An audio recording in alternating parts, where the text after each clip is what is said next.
σχόλια ή με εξελίκτρα είναι, όπως βλέπουμε, το σύρμα μας 0,7 και 0,8 χιλιοστά, η λιχνία μας, το εμψυχρό υλικό μας, το διαχωριστικό μας, η δισκελής πένσα, η πένσα 139 και ο κόφτης, το μπολάκι με το νερό, το λεκρόν, η εξελίκτρα μας, το μολυβάκι που θα σημειώνουμε τις διαπροσμετρήσεις μας, ακριβώς δίπλα το κεράκι, και αριστερά μας το εκμαγείο εργασίας μας.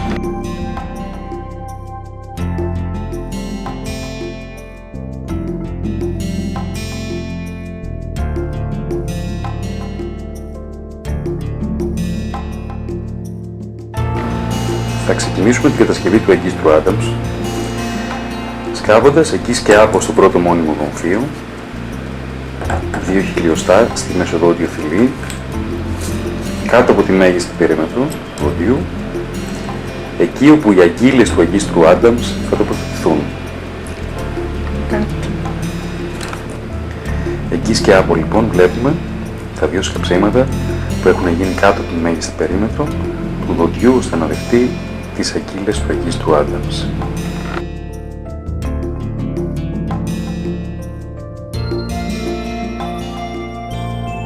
Στη συνέχεια κόβουμε ένα κομμάτι σύρμα 0,7 χιλιοστών, περίπου 10 εκτοστά.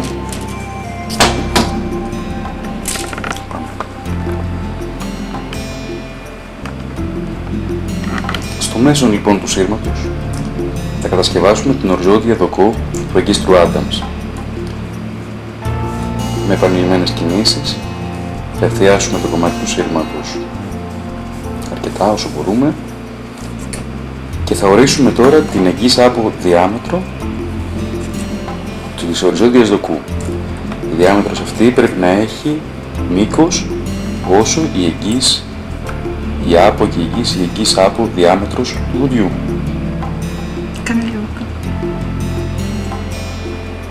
Αφού λοιπόν τοποθετήσουμε το σύρμα μας ειδικά στο εκμαγείο, θα σημειώσουμε με το μολυβάκι μας την εκείς άπο διάμετρο του δοντιού ώστε να ορίσουμε την οριζόντια δοκό. Όπως βλέπουμε,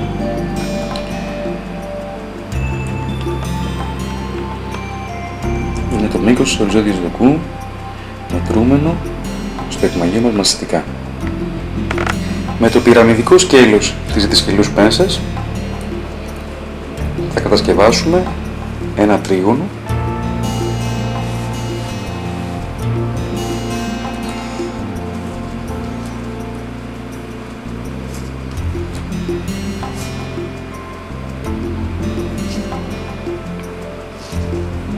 ισοσκελές, το οποίο θα έχει γωνίες 60 μοιρών.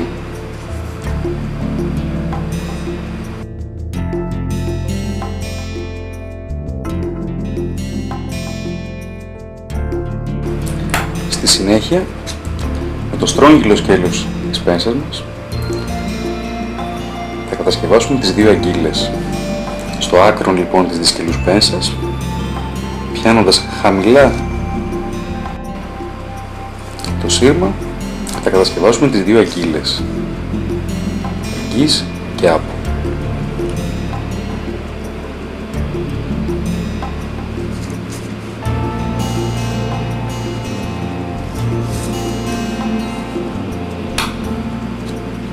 Θα δοκιμάσουμε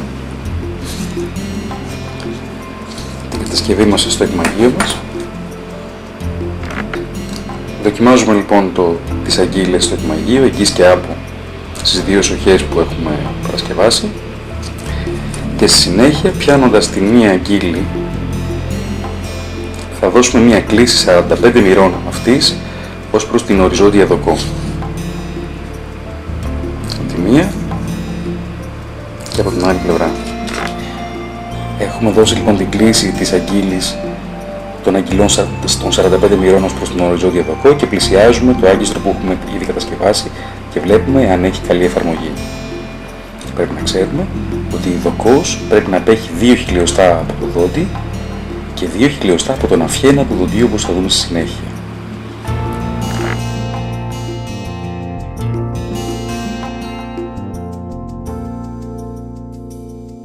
Στη συνέχεια, χρησιμοποιώντας τα άκρα της δισκελούς μας πένσας, συγκρατούμε την αγκύλη μας όσο πιο χαμηλά μπορούμε, στο 1/3 της για παράδειγμα, και περνούμε, κρατώντας σφιχτά την πένσα, την ελεύθερη απόλυξη του αγκίστρου Άνταμς παράλληλα με την οριζόντια δοκό στην αρχή, όπως βλέπουμε εδώ, πάνω από τα σκέλη της πένσας μας. Στη συνέχεια διαμορφώνουμε την άλλη πλευρά, πιάνοντας το άκρο της αγκύλης μας, κάνοντας το σύρμα έχοντας μια φορά παράλληλη προς τη μαστική δοκό, όπως βλέπετε, και στη συνέχεια το σύρμα, η προέκταση, η ελεύθερη απόλυξη περνάει πάνω από τα σκέλη της σκυλούς μας πένσας. Το άγκιστρό μας διαμορφωμένο μετά τις τελευταίες κάμψεις έχει τη μορφή αυτή. Στη συνέχεια δοκιμάζουμε το άγκιστρο στο εκμαγείο μας,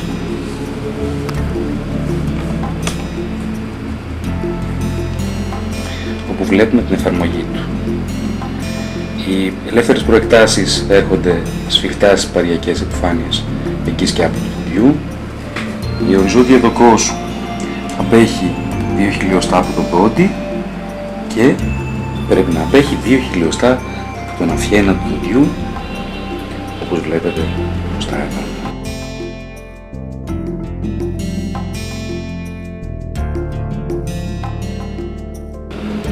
Στη συνέχεια διαμορφώνουμε τα μαστικά περάσματα του αγκίστρου Άνταμς. Αφού σημειώσουμε με το μολύβι μας, ακριβώς εκεί όπου το σύρμα θα περάσει από τις μαστικές επιφάνειες του δοντιού, σφιχτά στα μεσοδόντια, ώστε να μην ενοχλεί με τη σύγκληση των κάτω δοντιών. Αφού λοιπόν σημειώσουμε τα μαστικά περάσματα, με το στρόγγυλο σκέλος της σκελούς αρχίζουμε να κάμπτουμε τα μαστικά μας περάσματα.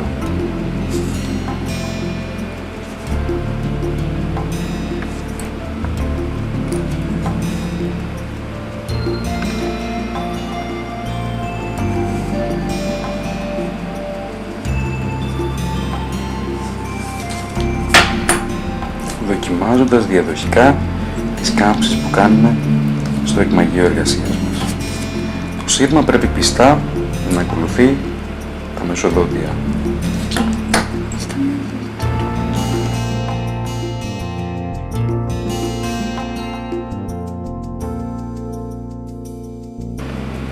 Αφού τελειώσουν λοιπόν τα μαστικά περάσματα, συνεχίζουμε με το υπερόιδιο τμήμα του αγκίστρου Άνταμ, σημειώνοντας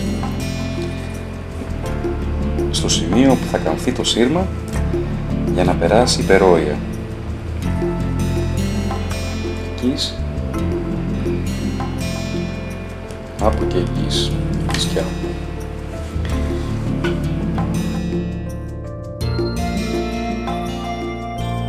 Συνεχίζοντας με το στρόγγυλο σκέλος της δισκελούς, διαμορφώνουμε τα υπερόια τμήματα του αγκίστρου Άνταμς.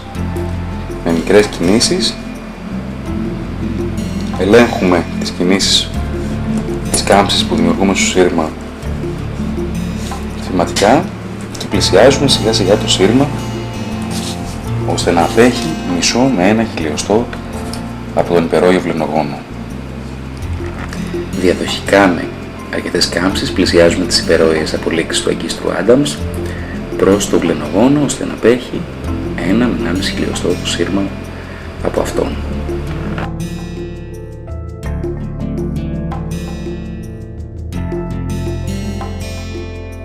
Στη συνέχεια σημειώνουμε το τέλος της απόλυξης των απολύξεων του αγκίστρου Άνταμς, οι οποίες πρέπει να βρίσκονται 7-8 χιλιοστά από τον αφιένα του δοντιού. Οι απολύξεις αυτές πρέπει να είναι κάθετες προς το σύρμα, προς τις υπερόιες απολύξεις του και παράλληλα προς τον βλενογόνο. Υπάρχουν αρκετοί τρόποι ώστε να φτιαχτούν οι απολύξεις. Ο τρόπος που σας δείχνουμε είναι με τις απολύξεις, το τέλος των απολύξεων παράλληλο προς τον βλενογόνο.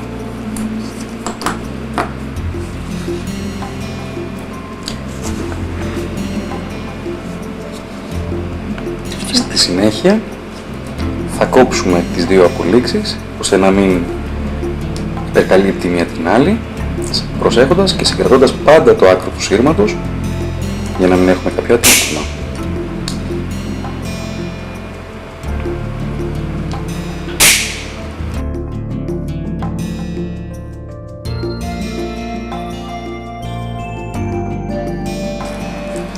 Και δοκιμάζουμε πάλι το άγκιστρο Adams στο εκμαγείο μας. Αρχίζουμε τις διορθωτικές μας κινήσεις πλησιάζοντας τις υπερόιες απολύξεις πιο πολύ στο βλενογόνο.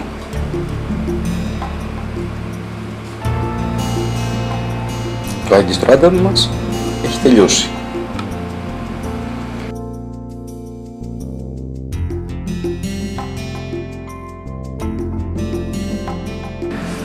Με τον ίδιο τρόπο κατασκευάζουμε ένα δεύτερο άγκιστρο Adams.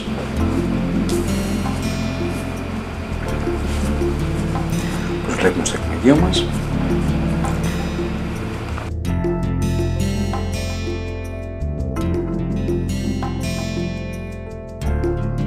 Ανακεφαλαιώνοντας, λέμε ότι το άγκιστρο Adams αποτελείται από την οριζόντια του δοκό, η οποία έχει μήκος όσο η εγγύης άπο διάμετρος του δοντιού, τις δύο αγγύλες του, οι οποίες εισέρχονται εγγύης και άπο στα μεσοδόντια κάτω από τη μέγιστη περίμετρο. Η οριζόντια δοκός απέχει 2 χιλιοστά από το δόντι, την παρειακή επιφάνεια του δοντιού, και 2 χιλιοστά από τον αφιένα του δοντιού. Στη συνέχεια έχουμε τις παρειακές προεκτάσεις του αγκίστρου Adams, οι οποίες έρχονται σφιχτά στα μεσοδόντια εγγύης και άπο όσο μπορούμε, τα δύο μαστικά περάσματα του αγκίστρου Adams, τις υπερόιες απολύξεις και το τέλος των υπεροίων απολύξεων.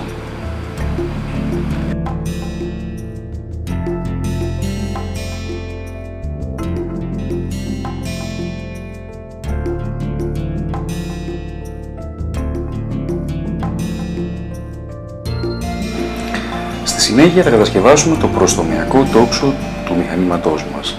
Το προστομιακό τόξο πρέπει να περνάει στο μέσο τριτημόριο των 6 προστιών δοντιών, ξεκινώντας από το εγγύς τριτημόριο του κοινόδοντα, κατευθυνόμενο προς το άλλο εγγύς τριτημόριο του κοινόδοντα. Σχεδιάζουμε το προστομιακό τόξο μας στο εκμαγείο. Στο εγγύς τριτημόριο του κοινόδοντα θα κατασκευάσουμε την αγγύλη μας. Η αγγύλη θα έχει ύψος 5 με 7 χιλιοστά και εύρος 4 με 6 χιλιοστά.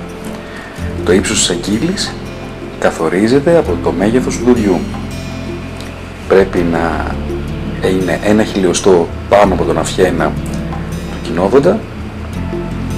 Το προστομιακό μας περνάει ανάμεσα στο κοινόδοντα και στο προγόμφιο, μασιτικά, σφιχτά, και κατευθύνεται υπερόια σε απόσταση 5 με 7 χιλιοστά από αυτόν, όπου γίνεται η απόλυξή μας, όπως ακριβώς έγινε και στο άγκιστρο Adams. Με τον ίδιο τρόπο σχεδιάζουμε πάνω στο εκμαγείο μας την άλλη μας αγγύλη.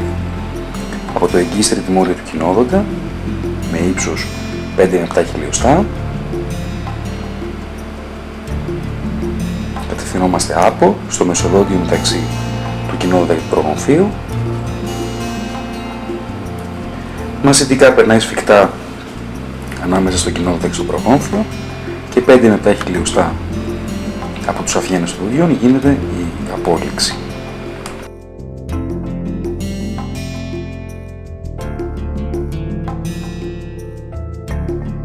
Με τον εργαστηριακό μας κόφτη κόβουμε ένα κομμάτι μήκους σύρματος 15 περίπου εκατοστών ή 18 χιλιοστά της ίντσας και ξεκινούμε τη διαμόρφωση του προστομιακού μας τόξου. Συλλαμβάνοντας το σύρμα 5 εκατοστά από το ένα του άκρο με τη δυσκυλή μας πένσα, κρατώντας το σύρμα κάθετα προς τους επιμήκεις άξονες των σκελών της πένσας, αρχίζουμε τη διαμόρφωση του προστομιακού με τον δείκτη και τον αντίχειρα να διαμορφώνει το προστομιακό μας τόξο. Αφού ολοκληρώσουμε το στάδιο αυτό, ελέγχουμε κατά πόσον το σύρμα έρχεται σε πλήρη επαφή με τα δόντια και ελέγχουμε επίσης το υπάρχον σύρμα που έχουμε κάμψη να έρχεται σε επαφή με το επίπεδο εργασίας μας.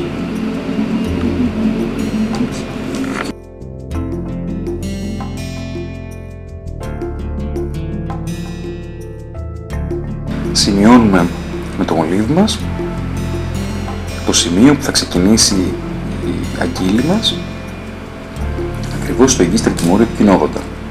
Με το πυραμοειδές σκέλος της σκελούς συλλαμβάνουμε το σύρμα μας και το κάμπτουμε σε γωνία 90 μοιρών ή μεγαλύτερης από 90 μοίρες.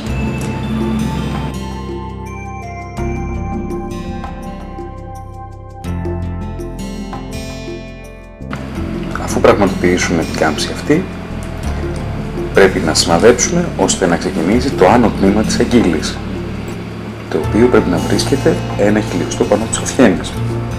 Σημαδεύουμε, συλλαμβάνοντας το σύρμα λίγο πριν από το σημάδι, στο μέσον περίπου της στρόγγυλης, του στρόγγυλου σκέλους της πένσας, κρατώντας σφιχτά το σύρμα στην πένσα, κάνουμε το άνω τμήμα της αγκύλης. Έτσι λοιπόν διαμορφώθηκε η αγκύλη.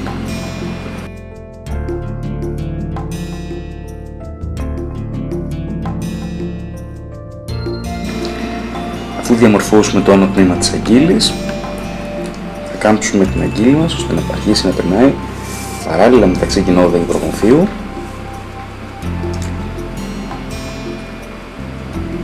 Το σύρμα πρέπει να απέχει 1 χιλιοστό από το βλενογόνο για να μην το τραυματίζει και να πλησιάζει πολύ τα δόντια. Βλέπουμε λοιπόν τα δύο σκέλη της αγκύλης, εκεί και από το σύρμα πλησιάζει πολύ σφιχτά στο μεσοδόντιο μεταξύ κοινόδοντα και προγονθείου. Στο σημείο αυτό σημειώνουμε εκεί όπου το προστομιακό μας τόξο θα αρχίσει να περνάει σφιχτά υπερόια μεταξύ κοινόδοντα και προγονθείου.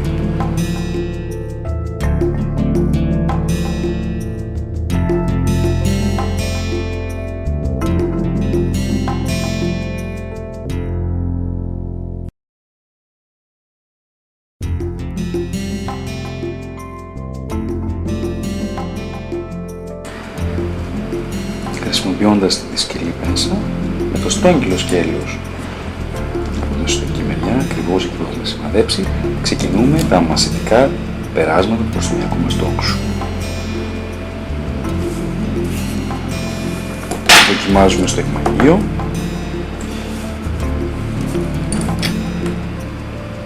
Ελέγχουμε διαδοχικά το μασητικό μας πέρασμα.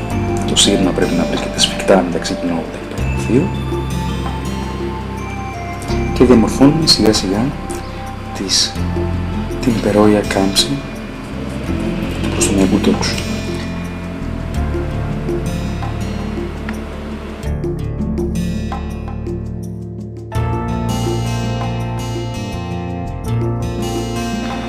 Με τον ίδιο τρόπο διαμορφώνουμε και την άλλη μας αγκύλη, εκεί και από το προστομιακού μας, και τις δύο υπερόιες προεκτάσεις, οι οποίες πρέπει να βρίσκονται 1,5 χιλιοστό σε απόσταση από τον υπερόιο βλενογόνο.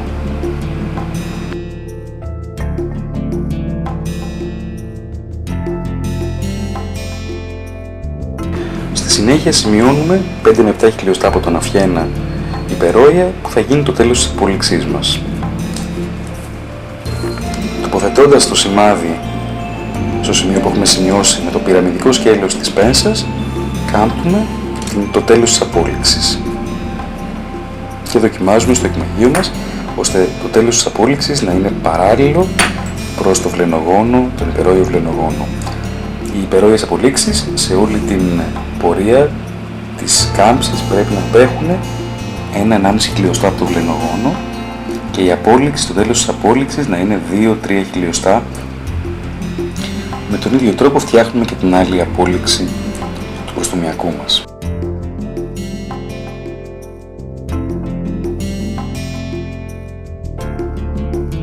Συνοπτικά λοιπόν, λέμε ότι το προστομιακό τόξο αποτελείται από ένα σύρμα το οποίο περνάει από το μέσον του μέσου τριτημόριου των 6 προστίων δοντιών. Στο εγγύς τριτημόριο του κοινόδοντα ξεκινάει η αγκύλη, η οποία έχει είναι μια γωνία 90 μοιρών ή μεγαλύτερη. 1 χιλιοστό πάνω από τον Αφιένα επεκτείνεται η αγκύλη του προστομιακού μας, όπου κατευθύνεται παράλληλα μεταξύ κοινόδοντα και προγονθίου παριακά, απέχοντας μισό με 1 χιλιοστό από το βλενογόνο. Το μασιτικό μας πέρασμα γίνεται πολύ σφιχτά ανάμεσα στα δύο δόντια, ώστε να μην ενοχλεί την σύγκληση με τα κάτω δόντια, και έχουμε τα υπερόια μας περάσματα σε μια απόσταση 5 με 7 χιλιοστά από τους αφιένες των δοντιών και μισό με 1 με 1,5 χιλιοστό από τον υπερόιο βλενογόνο, και τελειώνοντας με το τέλος της απόλυξης του προστομιακού μας τόξου.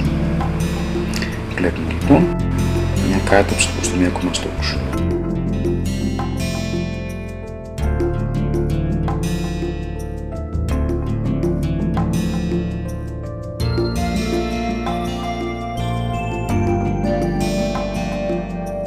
Μετά την κατασκευή των σειρμάτινων τμήματων, των δύο άνταμς και του προστομιακού, θα τοποθετήσουμε κερί στις υποσκαφές του εκμαγείου, στα σημεία εκείνα δηλαδή όπου κινδυνεύουμε να εισχωρήσει το ακριλικό και το μηχάνημά μας να μην βγει σωστά, να σπάσει το ακριλικό στις διάφορες γωνίες, στις διάφορες υποσκαφές.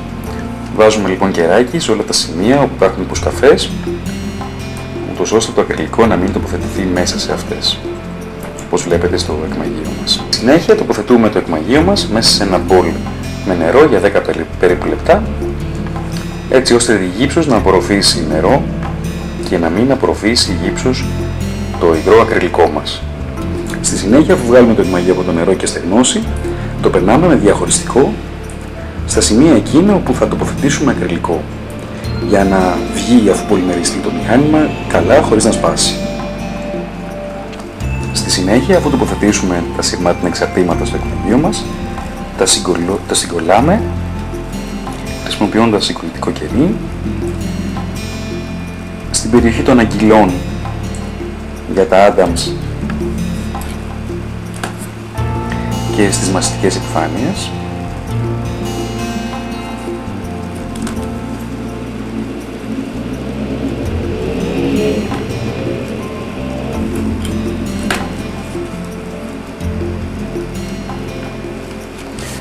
Και για το προστομιακό τόξο, στο προστομιακό σύρμα, στην περιοχή εγγύης των αγκυλών,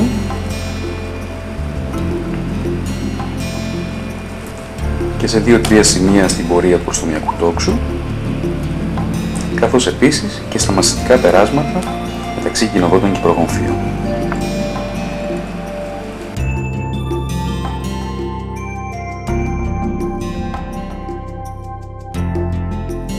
Αφού καθυλώσουμε τα σειρμάτινα εξαρτήματα στο εκμαγείο μας, ξεκινούμε την έγχυση του ακριλικού, η οποία ξεκινά από τις σειρμάτινες υπερόιες απολύξεις μας. Διαδοχικά, με σκόνη και ακριλικό, καλύπτουμε τις σειρμάτινες απολύξεις μας. Το ακριλικό μας πρέπει να έχει πάχος 2 με 2,5 χιλιοστά. Στο μηχάνημα που δεν θα μπει εξελίκτρα και σε μηχανήματα τα οποία θα τοποθετήσουμε εξελίκτρα στη μέση υπερόια ραφή, όπως θα δούμε σε λίγο, πρέπει να έχει λίγο μεγαλύτερο πάχος για να καλύπτονται τα σειρμάτινα μέρη της εξελίκτρας μας. Διαδοχικά, και χρησιμοποιώντας λοιπόν μικρή ποσότητα σκόνης και ακριλικού, διαβρέχουμε με το υγρό μας την σκόνη του ακριλικού και κατασκευάζουμε την ακριλική πλάκα του μηχανήματός μας. Το ακριλικό μας πρέπει να καλύπτει 2 χιλιοστά τον αφιένα των δοντιών.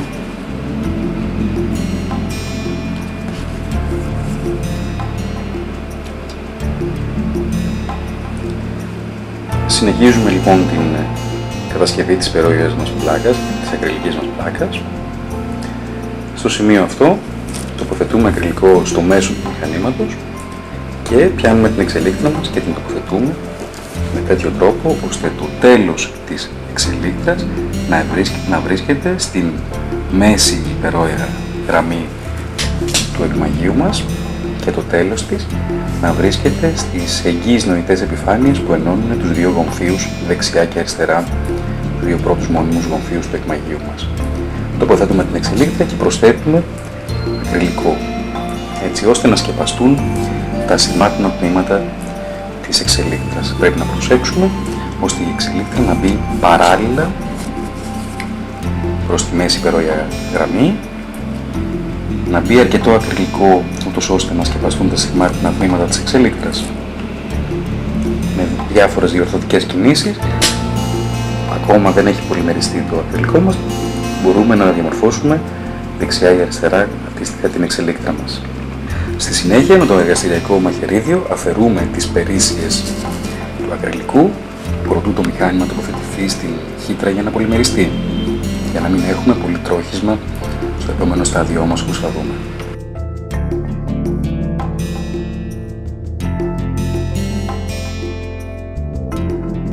Τοποθετούμε το μηχάνημά μας μέσα στην χύτρα πολυμερισμού,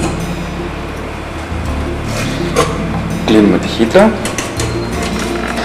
και στη συνέχεια βάζουμε αέρα μέσα στη χύτρα μας μέχρι 2,2 ατμόσφαιρες και αφήνουμε το μηχάνημά μας για 15 με 20 λεπτά σε θερμοκρασία 40 με 42 βαθμούς Κελσίου.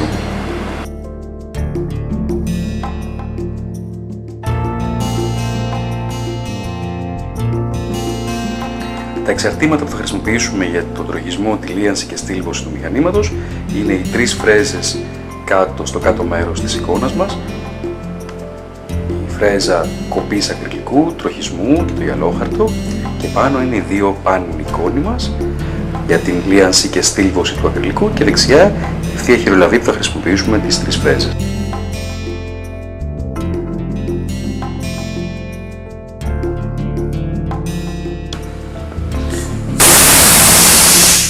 Μετά το τέλος των 15-20 λεπτών, ανοίγουμε τη χύτρα μας και το μηχάνημά μας έχει πολυμεριστεί.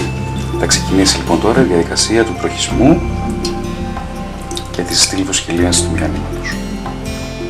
Με το εργαστηριακό μας μαχαιρίδιο αφαιρούμε τις περίσσιες των κεριών που δεν έχουν λιώσει. Στο σημείο αυτό κόβουμε το επάνω μέρος του πλαστικού της εξελίκτρας μας.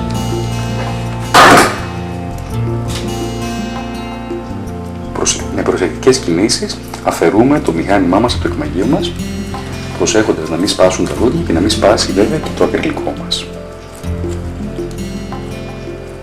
Κάνοντας απλές κινήσεις δεξιά και αριστερά. Και αφαιρούμε το μηχάνημα από το εκμαγείο μας.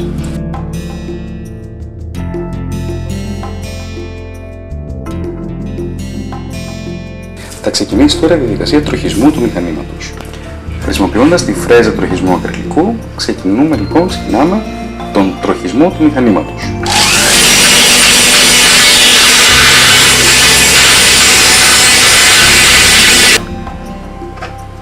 Στον τροχισμό λοιπόν, στους αφιένες, το ακριλικό πρέπει να φτάνει 2 χιλιοστά πάνω από αυτούς.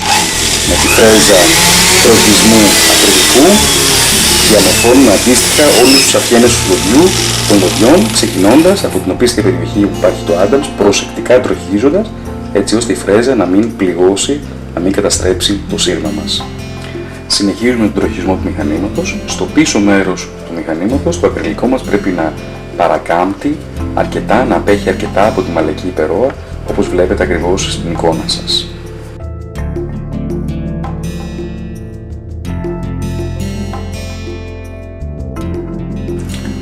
Αφού τελειώσει ο τροχισμός του μηχανήματος, ξεκινάει η διαδικασία της λίανσής του.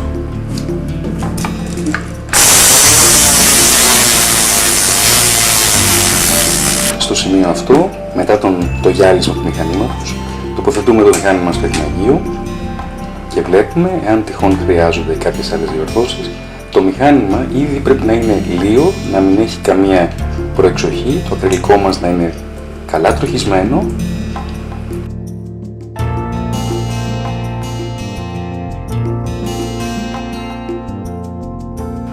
Αυτή τη στιγμή θα ξεκινήσει η διαδικασία κοπής της εξελίκτρας με την φρέζα κοπής, με τον δίσκο κοπής ακριλικού. Αφού βγάλουμε το μηχάνημα από το εκμαγείο, ξεκινά ο διαχωρισμός του μηχανήματος. Προσέχοντας, ξεκινά από πίσω προς τα μπρος, προσέχοντας, φτάνοντας μπροστά, να μην τραυματίσουμε το προστομιακό μας τόξο με τον δίσκο κοπής ακριλικού. Πάμε.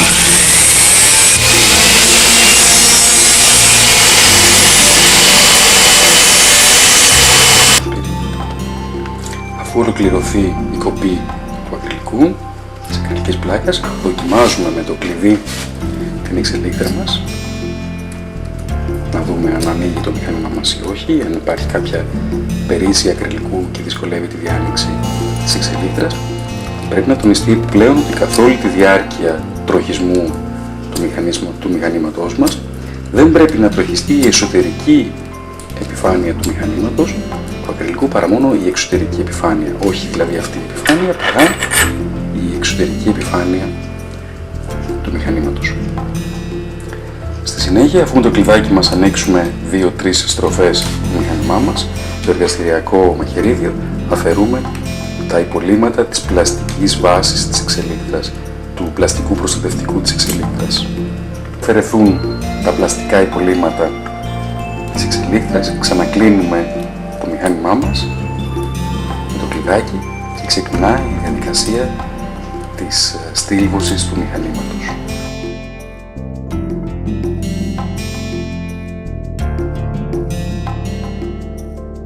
Με το μηχάνημα στήλβωσης και λίανσης, χρησιμοποιώντας μια πάνινη βούρτσα και βάζοντας ελαφρόπετρα στην εξωτερική επιφάνεια του μηχανήματος, ξεκινάει η στήλβωση του μηχανήματος μας.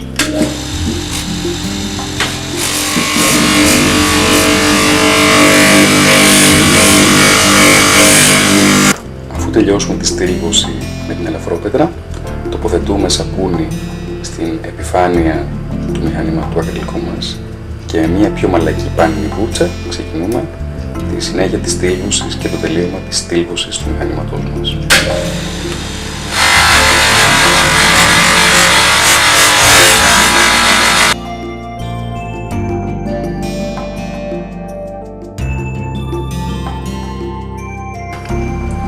Το μηχάνημά μας τελειωμένο. Βλέπουμε ότι υπάρχει ένα πάρα πολύ καλό γυάλισμα. Το ακριλικό είναι 2 χιλιοστά πάνω από τους αυχένες. Τα μασιτικά μας περάσματα είναι σφιχτά στο μεζοδόντιο. Η εξελίκτρα μας βρίσκεται στο μέσον του μηχανήματος. Κανονικά ένα μηχάνημα Holley κατασκευάζεται περίπου μέσα σε 60 λεπτά.